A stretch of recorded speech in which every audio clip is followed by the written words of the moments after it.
Bonjour à tous. Les vols de WestJet pourraient être perturbés dans les prochains jours.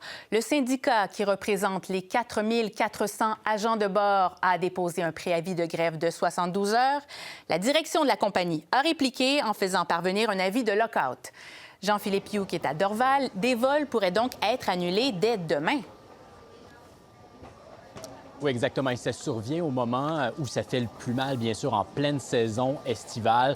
Des voyageurs préoccupés qu'on a pu rencontrer tôt en avant-midi, donc qui décollaient avec WestJet.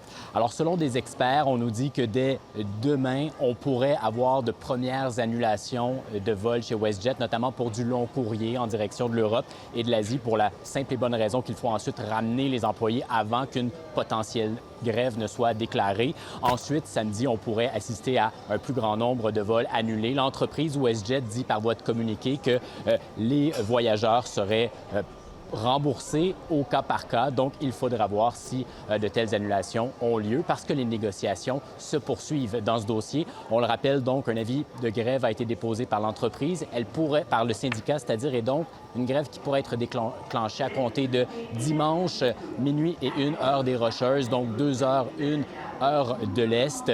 Alors, du côté du fédéral, on nous dit qu'un médiateur spécial a été nommé dans le dossier depuis 2 semaines environ. Dans une déclaration, le cabinet de la ministre Ajdou indique que les Canadiens sont confrontés à l'incertitude sur de nombreux fronts et ils comptent sur les deux parties pour qu'elles collaborent afin de parvenir à un accord à la table des négociations. On peut écouter quelques voyageurs rencontrés ce matin. On n'a pas beaucoup de vacances, donc on se dit on part, puis si on est délayé sur le retour, on attendra. On a reçu pas mal d'emails là, qui nous proposaient soit de déplacer, soit d'annuler et d'être remboursé, soit de prendre le risque. Donc on a pris le risque. J'espère que ça va se faire pour eux, là. C'est pour qu'ils aient une meilleure rémunération quand même. En fait, ça m'inquiète pas. Parce que je sais qu'ils vont peut-être sans trouver des solutions, nous transférer à un autre vol. Dans le pire des cas, ça va juste...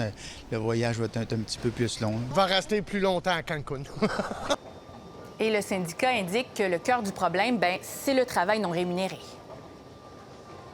Oui, notamment les heures au sol, un peu à l'image du plus récent conflit de travail du côté des agents de bord d'Air Canada, parce que le système de rémunération est basé sur des crédits sur les heures en vol. Donc, ce que le syndicat dit, c'est que ça ne représente pas la rémunération, donc les heures travaillées réellement par les employés. On parle donc de plus de 4000 agents de bord. On peut écouter à ce sujet l'expert en aviation, John Gradec.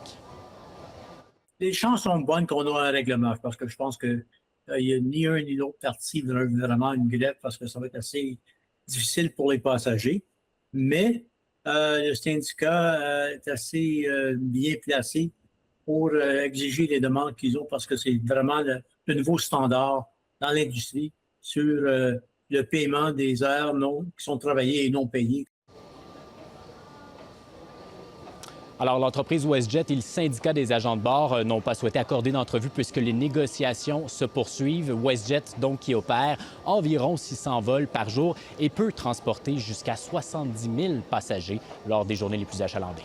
Jean-Philippe Hughes à Dorval, merci. Au revoir.